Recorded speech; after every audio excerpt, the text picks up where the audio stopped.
Transgenders అంటే సొసైటీలో ఒక చిన్న చూపు ఉంటుంది. వాళ్ళతో మాట్లాడాలన్నా, వాళ్ళని కలవాలన్నా కూడా కనీసం వాళ్ళ దగ్గరికి వెళ్ళలేనటువంటి పరిస్థితిగా వాళ్ళు భావిస్తూ ఉంటారు. అలాంటిది తెలంగాణ రాష్ట్ర ప్రభుత్వంలో అటు కాంగ్రెస్ సర్కారు కీలక నిర్ణయం తీసుకుంది. ప్రతి ఒక్కరూ కూడా తెలంగాణ రాష్ట్రంలో ఆత్మ గౌరవంతో బతకాలి అని చెప్పేసి ట్రాన్స్జెండర్స్కి అటు హోంగార్డ్స్కి సంబంధించినటువంటి ఉద్యోగ అవకాశాలను కల్పించబోతున్నామని చెప్పేసి ఒక ప్రకటన చేశారు. దీంతో ప్రస్తుతం అయితే మాత్రం ట్రాన్స్జెండర్స్ ఎవరైతే ఉన్నారో వాళ్ళ ఆనందాన్ని వ్యక్తం చేస్తున్నారు. ప్రస్తుతం మనతో పాటు ఉన్నారు. చెప్పండి, అసలుకి ట్రాన్స్జెండర్ అంటే కుటుంబ సభ్యులే చాలామంది రోడ్డున కన్న పిల్లల్ని పడేసిన పరిస్థితులను మనం చూసాం. కానీ ఈరోజు తెలంగాణ రాష్ట్ర ప్రభుత్వం అందరిలో మీరు ఒకరు అని ఒక ప్రత్యేక గుర్తింపునిస్తుంది. ఎలా భావిస్తున్నారు? గుర్తింపుని చాలా గొప్పగా మేము కూడా స్వాగతిస్తున్నాము. మేము ట్రాన్స్ మహిళలమండి, ట్రాన్స్ విమెన్స్ మేము. సో ఈ ట్రాన్స్ విమెన్ కేటగిరీ ఎలా ఉంటుంది అంటే, వీళ్ళు ఫస్ట్ ఇంట్లోంచి బయటికి రాకముందే తల్లిదండ్రులు పంపించేస్తారు. మీకు తెలుసు, తల్లిదండ్రులు వదిలేస్తారు, స్నేహితులు వదిలేస్తారు, కుటుంబం వదిలేస్తుంది, సొసైటీ ఓ పక్కకు పెడుతుంది. కాబట్టి డైలీ సిగ్నల్లో అడుక్కొని బ్రతికే వాళ్ళు ఉన్నారు, రాత్రిపూట ఒళ్ళమ్ముకొని బ్రతికే వాళ్ళు ఉన్నాము. మేము ఎన్నో ప్రభుత్వాల దగ్గరికి మేము వెళ్ళాం. మాకు కూడా సొసైటీలో స్వేచ్ఛగా జీవించే అవకాశం కల్పించండి, గౌరవప్రదంగా జీవించే అవకాశం కల్పించండి అని మేము కూడా చాలాసార్లు రిప్రజెంటేషన్ ఇవ్వడం జరిగింది. కానీ హానరబుల్ చీఫ్ మినిస్టర్ గారు, మన తెలంగాణ చీఫ్ మినిస్టర్ రేవంత్ అన్న, ఆయనను అన్నానే పిలుచుకుంటారు ప్రేమగా అందరము. సో అన్న అంటే ఒక ఫ్యామిలీగా మమ్మల్ని భావించి ఆయన రోజు సిగ్నల్స్ దగ్గర ఎన్నో సిగ్నల్స్ క్రాస్ చేసేటప్పుడు ఎంతోమంది హిజ్రాలు అడుక్కోవడం చూసుండొచ్చు. సో వీళ్ళు పొద్దంతా వీళ్ళు సిగ్నల్ దగ్గర నిలబడి అడుక్కుంటున్నారు. కాబట్టి వాళ్ళు చేసే వృత్తిని ఇంత గట్టిగా నమ్ముకుంటున్నప్పుడు మనమిచ్చే ఉద్యోగాన్ని ఇంకా పొటెన్షియల్గా చేస్తారని ఆలోచించారని నేను అనుకుంటున్నాను. So we are very thankful for the government of Telangana. And నేను అంటే ఒక 10 years వెనక్కి వెళ్తే కానీ, తెలంగాణ ప్రభుత్వం వచ్చిన తర్వాత కానీ, ఇప్పుడు కాంగ్రెస్ ప్రభుత్వం వచ్చిన తర్వాత కానీ నేను ఎన్నోసార్లు రిప్రజెంటేషన్ ఇచ్చాను. నాకు సడన్గా ఇందిరమ్మ గుర్తొచ్చారు నిన్న నైట్. అంటే ఇందిరమ్మ పాలనలో ఎలా ఉండేదో దేశం, ఈరోజు తెలంగాణ అలా ఉంది. ఎందుకంటే ప్రతి చిన్న విషయాన్ని కూడా రేవంత్ అన్న గారు చాలా క్రిస్టల్ క్లియర్గా దానిపైన స్పందిస్తున్నారు. ఈ స్పందన ఎప్పుడో వచ్చి ఉండాలి అని చాలామంది మమ్మల్ని అంటుంటే, ఎందుకు రేవంత్ అన్న మీ గురించి ఎప్పుడు మాట్లాడట్లేదు, ఇంకా మీరు వెళ్ళి కలిసారు కదా, మీరు రిప్రజెంటేషన్ ఇచ్చారు కదా అంటే, నేను ప్రతిసారి వాళ్ళకి ఏం చెప్తున్నానంటే, అన్నకు టైం దొరకట్లేదేమో, టైం వచ్చినప్పుడు ఖచ్చితంగా ట్రాన్స్ కమ్యూనిటీ గురించి మాట్లాడతారు, ట్రాన్స్ మహిళల గురించి అని చెప్పాను. సో నిన్న వచ్చినటువంటి ఈ యొక్క అనౌన్స్మెంట్ ఎలా ఉంది అంటే, సువర్ణ అక్షరాలతో రాసుకోవచ్చు బంగారు తెలంగాణ అని ఈరోజు మేము అనుకుంటున్నాం. ఇన్ని రోజులు నేను ఏ రోజు బంగారు తెలంగాణలో మాకు బంగారు భవిష్యత్తు కావాలి అనుకున్నాము. ఈరోజు ఆ భవిష్యత్తుకి ఒక రూట్ మ్యాప్ వేశారు రేవంత్ అన్న గారు. సో దీన్ని స్వాగతిస్తున్నాం. అంటే ప్రస్తుతము మీరు చాలా ప్రభుత్వాలు చూసుంటారు. ఏ ప్రభుత్వం అయినా సరే మీకు పెద్దపీట వేయడం కానీ, లేకపోతే మీకు ఉద్యోగ అవకాశాలు ఏ ప్రభుత్వం అన్నా కల్పించిందా ఇప్పటివరకు? ఇంతవరకు ఏ ప్రభుత్వం కల్పించలేదండి. అంతకుముందున్న ప్రభుత్వం కావచ్చు, లేకపోతే అంతకుముందున్న ప్రభుత్వం వైఎస్ గారు ఉన్నప్పుడు ప్రభుత్వం కానీ, మన కిరణ్ రెడ్డి గారు ఉన్నప్పుడు ప్రభుత్వం కానీ, తర్వాత మన కేసీఆర్ గారు ఉన్న ప్రభుత్వం కానీ ఎప్పుడూ మమ్మల్ని పట్టించుకోలేదు. ఎస్పెషల్లీ మా గురించి మాట్లాడడం కూడా, ఒక ఎమ్మెల్యే మాట్లాడడం కూడా మేము చూడలేదు. ఎక్సెప్ట్ కొండా సురేఖ గారు అండ్ సీతక్క, వీళ్ళిద్దరూ వేరే ప్రభుత్వం పాలనలో కూడా మా గురించి మాట్లాడిన ఇద్దరు మహిళలు. అండ్ దాని తర్వాత రేవంత్ అన్న గారు 2019లో అసెంబ్లీలో మాట్లాడారు. ఏంటి అంటే, ఆంగ్లో ఇండియన్స్కి ఉన్నటువంటి రిజర్వేషన్ తీసేసి అది ట్రాన్స్జెండర్స్కి ఇవ్వాలి ఖచ్చితంగా ఇండియాలో అని ఆయన అనౌన్స్ చేశారు. ఆ తర్వాత this is an second announcement. ఆయన మినిస్టర్గా ఉన్నప్పుడు ఒక అనౌన్స్మెంట్ చేశారు, తర్వాత సీఎంగా this is an first announcement. And we are very thankful and we are very happy. Regular చూస్తూ ఉంటాము ట్రాన్స్జెండర్స్ వాటి సిగ్నల్స్ దగ్గర ఉండడం కానీ, లేకపోతే ఇంకా ఏం పనులు చేస్తూ ఉంటారు? మీ జీవన ఉపాధి ఏ విధంగా ఉంటుంది? కొత్తింటి గృహప్రవేశాలకు అడుక్కోవడానికి వెళ్తారు, పిల్లలు పుట్టినప్పుడు అడుక్కోవడానికి వెళ్తారు. ఏదైనా కొత్తగా జరిగినప్పుడు, కొత్తగా నూతన ప్రారంభాలు ఏవి జరిగినా, లైక్ అది కార్ షెడ్డే కావచ్చు, సైకిల్ షాపే కావచ్చు, బట్టల షాపే కావచ్చు, హిజ్రాలు వెళ్ళి అక్కడ వాళ్ళని ఆశీర్వదించి ఆటపాడ చేసి డబ్బులు తెచ్చుకుంటారు. కొంతమంది ఏమో సిగ్నల్స్ అడుగుతారు, కొంతమంది ఏమో షాపులు అడుగుతారు, ఇంకా కొంతమంది రాత్రి వ్యభిచారం చేస్తారు, which is not considered as వ్యభిచారం. It is purely supreme court guidelines ప్రకారం sex work. So sex work చేస్తూ బతుకుతారు. సో ఇక మీద ట్రాన్స్ కమ్యూనిటీ వాళ్ళు కూడా యూనిఫామ్ వేసుకొని గవర్నమెంట్ పరిధిలో ఉద్యోగం చేస్తున్నారు తెలంగాణలో. అంటే ఇది చాలా గొప్ప విషయం మాకు మాత్రం. సో ఉద్యోగం అనేది ఒక ఐడెంటిటీ. ఆధార్ కార్డ్ నీకు ఉంది, నాకు ఉంది, ఓటర్ ఐడి కార్డ్ మీకు ఉంది, నాకు ఉంది. కానీ ప్రభుత్వం ఉద్యోగం ఇచ్చినప్పుడే మమ్మల్ని గుర్తించినట్టు అవుతుంది. So it's a warm welcome for the government to the community. అంటే ఇప్పటి వరకు మీరు ఒక లైఫ్ స్టైల్కి కంప్లీట్గా అలవాటు పడిపోయి ఉన్నారు. ఇప్పుడు ఉద్యోగాలు అనగానే అందరూ ముందుకు వస్తారా చేయడానికి? చాలా ముందుకు ఎందుకు వస్తారంటే ఉద్యోగం అనేది ఒక గౌరవం. ఉద్యోగం అనేది తల్లిదండ్రులకు మనం దగ్గర చేస్తుంది. నా కొడుకు రోడ్డు మీద అడుక్కుంటాడు అని చెప్పుకోవడానికి, నా కొడుకు తెలంగాణ గవర్నమెంట్లో వాలంటీర్గా పనిచేస్తుంది, నా కూతురు ట్రాన్స్ మహిళ అని తల్లిదండ్రులు గొప్పగా చెప్పుకోగలుగుతారు. ఈ ఈ ఈ యొక్క యాక్షన్ వల్ల మా ఫ్యామిలీస్ మాకు దగ్గర అవుతారు. అండ్ మేము కూడా ఒక డిసిప్లినరీ బ్రతుకు వైట్ కాలర్ జాబ్ చేసినంత గర్వంగా ఉంటుంది.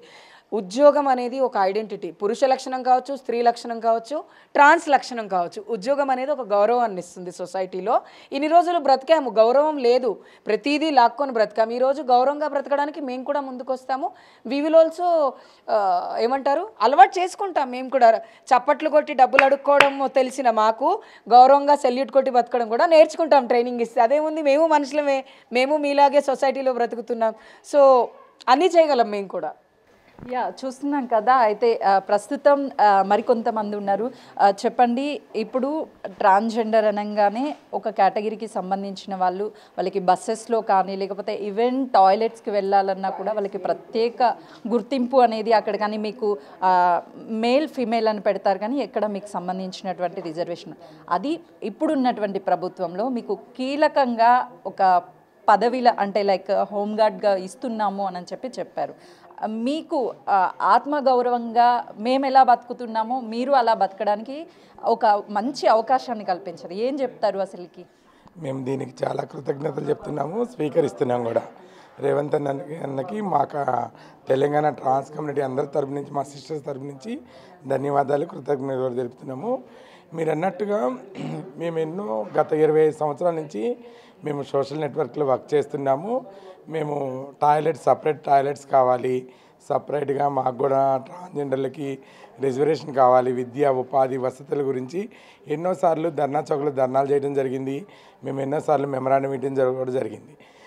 ఇది అంతేకాకుండా సుప్రీంకోర్టు గైడ్లైన్స్ 2014లో ఇచ్చిన గైడ్లైన్స్ని మేము హైకోర్టు పిటిషన్ అని, నా పేరు మోనాలిసా, నేను తెలంగాణ ట్రాన్స్జెండర్ పీపుల్ అసోసియేషన్ ఫౌండర్ని. అంతేకాకుండా సుప్రీంకోర్టు గైడ్లైన్స్ని పిఏఎల్ వేస్తాను నేను. హైకోర్టు పిటిషన్ నేను, వైజయంతి, వసంత మొగలి, సాయంత్రం దత్తని మేము ముగ్గురు ఎల్జిబిటీ కమ్యూనిటీ ట్రాన్స్ ఫ్రెండ్స్ మేము వేయడం జరిగింది. ప్రభుత్వం వారు గవర్నమెంట్ నుంచి మాకు స్వీకరణ అనేది చాలా ఇంపార్టెంట్. ఎందుకంటే జనరల్ పాపులేషన్లో ఆడవాళ్ళకి మగవాళ్ళకు ఉన్న హక్కులు వాళ్ళు వినియోగించుకొని విద్య ఉపాధి వసతులు ఎలా పరిగణిస్తున్నారో సమాజంలో మేము కూడా భారత రాజ్యాంగ చట్టం ప్రకారం హక్కుదారులు, మేము కూడా సమాజంలో ఒక మనుషులము. అయితే ఈ వ్యవస్థ అనేది చాలా ప్రాచీన కాలం నుంచి గురువు చేల సంపర్కం అనేది సాధు శిష్యరికం ఎలా ఉందో మాది కూడా అలాంటిది జనరల్ పాపులేషన్లో మేము ఎదుగుదల లేని వాళ్ళము. మా అంటే కుటుంబాలు కానీ పబ్లిక్ అర్థం చేసుకొని చదువుకున్న వారి తల్లిదండ్రులైనా అర్థం చేసుకోలేని పరిస్థితిలో వివక్షత స్నేహితులతో, టీచర్స్తో, కాన్వెంట్స్లో, స్కూళ్ళల్లో అంటే రెగ్యులర్గా మీరు సిగ్నల్స్ దగ్గర డబ్బులు అడుగుతూ చాలామంది కనిపిస్తుంటారు.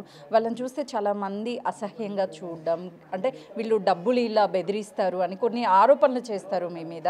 సో అంటే ఇప్పుడు అదే సిగ్నల్ దగ్గర ఉండి మీరు ఒక మంచి యూనిఫామ్లో గౌరవంగా తలెత్తుకొని ఉద్యోగం చేసి వారి జీతం తీసుకోవడం ఏ విధంగా చూస్తారు? ఇది చాలా గర్వకారణం. ఎందుకంటే ఎక్కడైతే ఏదంటారు ఏడైతే పోగొట్టుకున్నామో ఆడే సాధించాలి అనేది పెద్దల నిదానంగా నేర్పించిన పెద్ద మాట. ఇది మా తల్లిదండ్రుల దగ్గర నుంచి, మా తాత ముత్తాతల దగ్గర నుంచి ఉన్న విషయాలు ఇవన్నీ. జనరల్ పాపులేషన్లో మేము ఒక సగౌరవంగా చదువుకున్న పిల్లలు మాకున్న రెండు సోర్స్, ఒకటి భిక్షాటన, 2 సెక్స్ వృత్తి. దీంట్లో పసాయించిపోతున్నారు, చదువుకుంటున్నారు. తల్లిదండ్రుల దగ్గర వివక్షతో, పార్ట్నర్ వైలెన్స్ వివక్షతోనో, స్నేహితుల వివక్షతోనో, కాన్వెంట్లో ట్యూషన్లలో వివక్ష జరిగి ఏం చేస్తున్నారు, బ్రేకప్ అయిపోయి వచ్చేస్తున్నారు. అలాంటి వారికి కూడా గవర్నమెంట్ ముందు తీసుకొచ్చి చదివించి స్కూళ్ళల్లో అవేర్నెస్, లెసన్లో కూడా అవేర్నెస్, పేరెంట్సే యాక్సెప్ట్ చేస్తే, తల్లిదండ్రులు యాక్సెప్ట్ చేస్తే బయట సమాజంలో ఇంతమంది ట్రాన్స్జెండర్లు రోడ్డు మీద బతకరు. రెండోది ట్రాన్స్జెండర్లను చూసి భయపడుతున్నారు అనేది ఇది చాలా పెద్ద మాట. కానీ అది వాళ్ళ భయభ్రాంతులు అవ్వచ్చు. కానీ మేము భారత రాజ్యాంగ చట్ట ప్రకారం ఒక తల్లిదండ్రికి పుట్టాము. మేము సమాజంలో మనుషులము, మేము కూడా గౌరవప్రదమైన మనుషులను. సోర్స్ లేని విషయంలో బ్రతకాలి అంటే డబ్బు కావాలి, జీవించాలంటే ఇల్లు కావాలి, ఇల్లు కావాలంటే వసతులు ఉండాలి, వసతులు ఉంటే ఆరోగ్యం కావాలి, ఆరోగ్యం ఇవన్నీ కావాలంటే డబ్బు ఉండాలి, డబ్బు ఉండాలంటే డబ్బు నుంచి సోర్స్ వస్తుంది. అంత కరోనాలో కూడా ట్రాన్స్జెండర్లకు ఎటువంటి యొక్క సోర్స్ ప్రభుత్వం నుంచి కానీ సమాజం లేని మేము లేము, పబ్లిక్ లేని మేము లేము. ఈరోజు కూడా తరతరాల నుంచి వచ్చిన పబ్లిక్ దగ్గర ఒక మంచి విషయాన్ని ఏంటంటే ఆడవారు మగవారి కన్నా దీవెనలు అనేది అర్ధనారీశ్వరుల రూపంలో ఉన్న ట్రాన్స్ ఉమెన్స్కి దానం చేస్తే వాళ్ళ అష్టకష్టాలు దూరమై వాళ్ళ మనసులో కోరికలు తీరుతాయని ఒక భిక్షాటన అనే రూపం ఉండబట్టి బ్రతుకుతున్నాము. అలాంటి సమాజంలో కూడా రెండోది ఏంటంటే కొంతమందికి చేయి చాపడం ఇష్టం లేక తన ఒళ్ళు తను నమ్ముకొని రోడ్డు మీద బతికే వ్యక్తులు కూడా ఉన్నారు. ఎగ్జాక్ట్లీ అండి. ఇప్పటి వరకు ఇటు ట్రాన్స్జెండర్కి సంబంధించి చాలా ప్రాబ్లమ్స్ మీరు ఫేస్ చేస్తూ ఉంటారు. అసలు మొత్తం హైదరాబాద్ ప్రాంతంలో ఎంతమంది ట్రాన్స్జెండర్స్ ఉంటారు? ఉద్యోగ అవకాశాలు ఇప్పుడు వచ్చాయి కాబట్టి ఎలాంటి వారిని ఏ విధ కేటగిరీల వాళ్ళకి ఇస్తే బాగుంటుంది? సో మీ అందరికీ ముందు నుంచే తెలుసు, మా అందరిని వర్ణించేటప్పుడు మేము అందరం హిజ్రాలం అని చెప్తాం తప్ప ఎక్కడ మా క్యాస్ట్ డివైడ్ అనేది మాకు అలాంటిది ఏమీ ఎప్పుడూ లేదు, ఇప్పుడు లేదు, ఎప్పటికీ లేదు. అలాగే మేమందరం మా తల్లిదండ్రులు మమ్మల్ని వదిలేసాక ఏదైతే గురువు దగ్గర వస్తామో ఆ గురు పేరునే మా పేరుగా మలుచుకొని జీవిస్తున్న వాళ్ళం. అంటే తరతరాల నుంచి వస్తున్నాం. ఇది ఒక ప్రాచీనమైనది, ఈరోజు కొత్తగా స్టార్ట్ అయింది కాదు, అలా వచ్చింది. కాబట్టి మాకు అలాంటిది ఏమీ లేదు. ఖచ్చితంగా చదువుకున్న పిల్లలకి, మినిమం 10th క్వాలిఫికేషన్ ఉన్న పిల్లలకి, కొంచెం హైట్ పర్సనాలిటీ ఉన్న పిల్లలకి, వాళ్ళు ప్రతిదీ అర్థం చేసుకునే పిల్లలకంటే ఇప్పుడు ట్రాన్స్జెండర్స్ అందరూ ఒకే వేలో ఆలోచించారు, ఒక్కొక్కరి ఒక్కొక్క బ్రెయిన్ సెట్ ఉంటుంది. కాబట్టి కొంచెం మంచిగున్న పిల్లలకు ఆ జాబ్ ఆపర్చునిటీ ఇస్తే చాలా మంచిదని నేను అనుకుంటున్నాను. హైదరాబాద్లో ఎంతమంది ఉంటారు మీరు ట్రాన్స్జెండర్స్? ఇక్కడ పుట్టి ఇక్కడ పెరిగిన మేమైతే ఏళ్ళ మీద లెక్క పెట్టారు, కొన్ని వేల మంది ఉంటాం అంతే, ఒక 3-4 వేల మంది ఉంటాము. తెలంగాణ మొత్తం కలిపితే 10,000 మంది ఉంటాం, మైగ్రెంట్స్ కాకుండా. ఇంకా మైగ్రెంట్స్ కలుపుకుంటే 30-40 వేల మంది ఉండొచ్చు. ఎలా చూస్తారు? ఈరోజు గవర్నమెంట్ మీకు ఒక ప్రత్యేక గుర్తింపునిచ్చి మిమ్మల్ని ఉద్యోగ అవకాశాలు కల్పిస్తుంది. ఈ రోజు నుంచి మీరు అన్నీ వదిలేసి ఉద్యోగంలో జాయిన్ అయిన దగ్గర నుంచి ఉద్యోగం చేస్తారా? సో మీరు 2 విషయాలు అడిగారు. ఒకటి ఏమనిపిస్తుంటే చాలా సంతోషంగా ఉంటుంది. మా జనరేషన్లో మేము ఏదైతే పడలేదో సంతోషం, నెక్స్ట్ జనరేషన్ పిల్లలు హ్యాపీగా జాబ్, ఇప్పుడు మమ్మల్ని చూసి ఇప్పుడు కాదు, ఒక 10-15 years కింద మమ్మల్ని చూసి అందరూ అసహించుకునేవాళ్ళు. ఈ జనరేషన్ పిల్లలకు అది లేదు, ఆ లోటు తీరింది, జాబ్స్ చేసుకోవచ్చు. అలాగనే అన్నీ వదిలేసి జనజీవ స్వతంత్రంలో కలిసిపోతాం. అంటే ఆల్రెడీ మేము కలిసిపోయి బ్రతుకుతున్నాం ప్రజెంట్. ఇంకో విషయం ఏంటంటే అన్నీ వదిలేయాలంటే ఇప్పుడు చదువుకున్న వాళ్ళు ఒక 50% ఉండొచ్చు, వాళ్ళు జాబులు చేసుకుంటారు. బెగ్గింగు, సెక్స్ వర్క్ అనేది మొత్తాదులో తగ్గిపోతుంది, ఖచ్చితంగా తగ్గిపోయే అవకాశం అయితే ఉంది. అంటే ఒక యూనిఫామ్ వేసుకొని ఒక ప్రభుత్వ రిప్రజెంట్, అంటే ప్రభుత్వం నుంచి మిమ్మల్ని వచ్చే శాలరీ తీసుకుంటూ ఎట్లా అనిపిస్తుంది? ఇప్పటిదాకా వచ్చినటువంటి డబ్బులు వేరు, ఇప్పటి నుంచి వచ్చేటువంటి డబ్బులు వేరు, ఆ డిఫరెన్స్ తెలుసు. ఖచ్చితంగా అది మాటల్లో చెప్పలేదండి, ఆ ఫీల్ మనకు రావాలి కదా, అప్పుడే కదా మనకు తెలుస్తుంది. ఎందుకంటే ఖచ్చితంగా మనము ఈ భిక్షాటన చేసి కొన్ని కోట్లకు పడిగెత్తిన వాళ్ళు చాలామంది ఉన్నారు. అలా కాకుండా రోజంతా ట్రాఫిక్లో నిలబడి కష్టం చేసి అందరితో సెల్యూట్ కొట్టించుకొని గౌరవంగా జాబ్ చేసే వాళ్ళు చాలా తక్కువ మంది ఉంటారమ్మ. అంటే ఫైనల్లీ అండి, ఇటు ఇప్పటి వరకు ట్రాన్స్జెండర్స్ అంటే చాలామంది దగ్గరికి రాకపోవడం ఇదంతా మీరు చూస్తూ ఉంటారు. ఇప్పుడు మీరు ఈ జాబ్లో జాయిన్ అయిన తర్వాత ఇటు కుటుంబంలో ఇదంతా వేరియేషన్ వచ్చి కుటుంబ సభ్యులకి దగ్గర అయ్యే అవకాశం ఉంటుందా? సో ఒక 10 years కింద ఉండేది, ఇప్పుడు అది లేదు. ఇంకో విషయం ఏంటంటే జాబులు చేసుకుంటే వీళ్ళు బయటకు వచ్చి ఏ గురువుల దగ్గరనో ఏ హిజ్రాల దగ్గరనో ఇలా 10 వేలు పెట్టి ఇంట్లో రెంట్లోకి ఉండాల్సిన అవసరం లేదు కదా. నా కొడుకు ట్రాన్స్జెండర్ అని నేను సొంతంగా ఒప్పుకొని నా కొడుకుకు నేను ఏవైతే కావాల్సిన సర్జరీలు చేయించుకొని నా కొడుకుని హ్యాపీగా ఇంట్లోకి వెళ్ళి సర్జరీ జాబ్కి పంపించేసుకుంటారు కదా. ఎంత హ్యాపీ తల్లిదండ్రులకు, కొడుకైనా కూతురైనా నువ్వే అనుకొని ఇంట్లో ఉంచుకొని జాబ్ చేయించుకుంటారు. ఇంకా అది బాగుంటుంది. రాను తరాల్లో అందరు ట్రాన్స్జెండర్స్ ఇంట్లోనే ఉండాలి, వాళ్ళ తల్లిదండ్రులతోటే ఉండాలని మనస్ఫూర్తిగా కోరుకుంటారు. ఫైనల్లీ ఏం చెప్తారు అంటే ప్రభుత్వం ఈ నిర్ణయం తీసుకోవడం? Thank you so much Revanth అన్న. మా తెలంగాణ వ్యాప్తంగా ఉన్నటువంటి హిజ్రా కమ్యూనిటీ వాళ్ళందరూ కూడా పేరున ప్రతి ఒక్కరూ కూడా మీ అందరికీ కృతజ్ఞతలు తెలుపుకుంటున్నాము. అందరు ఇప్పుడున్న స్లోగన్ జై బోలో గణేష్ మహారాజ్ కి జై కదా, జై బోలో రేవంత్ అన్నాకి, జై బోలో రేవంత్ అన్నాకి, జై బోలో రేవంత్ అన్నాకి. Thank you so much. So Telangana రాష్ట్రంలో ప్రతి ఒక్కరూ ఆత్మగౌరవంతో బతకాలి అని ఏదైతే రేవంత్ రెడ్డి గారు చెప్పారో స్వయాన ఇప్పుడు మా ట్రాన్స్జెండర్స్ విషయంలో అదే నెరవేర్చబోతున్నారు. మేము ఎంతో ఆనందాన్ని వ్యక్తం చేస్తున్నాము. ఎందుకనంటే గత ప్రభుత్వాలు ఎన్ని వచ్చినప్పటికీ మాకు ఎక్కడా కూడా స్థానం కల్పించలేదు. కానీ హోంగార్డ్గా మాకు అవకాశం ఇస్తాము అని చెప్పేసి ఏ సిగ్నల్స్ దగ్గర అయితే మేము భిక్షాటన చేసి బతికాము అదే సిగ్నల్ వద్ద మేము ఒక గౌరవంగా వచ్చే వాళ్ళని అటు హోమ్ గార్డ్స్తో మేము యూనిఫామ్లో నిల్చొని మా యొక్క కాన్ఫిడెంట్ని పెంచే విధంగా రాబోయే భవిష్యత్ ట్రాన్స్జెండర్స్కి ఒక మంచి అవకాశాన్ని కల్పించినటువంటి అటు రేవంత్ ప్రభుత్వానికైతే మాత్రము మేమందరం కృతజ్ఞతలు అభినందనలు తెలియజేస్తున్నాము అని చెప్పేసి ట్రాన్స్జెండర్స్కి సంబంధించినటువంటి వాళ్ళు ఆనందాన్ని వ్యక్తం చేస్తున్నటువంటి పరిస్థితి అయితే ఉంది. కెమెరామెన్ సంచుతో Sujatha, Hyderabad. For more videos like this, subscribe Big TV channel.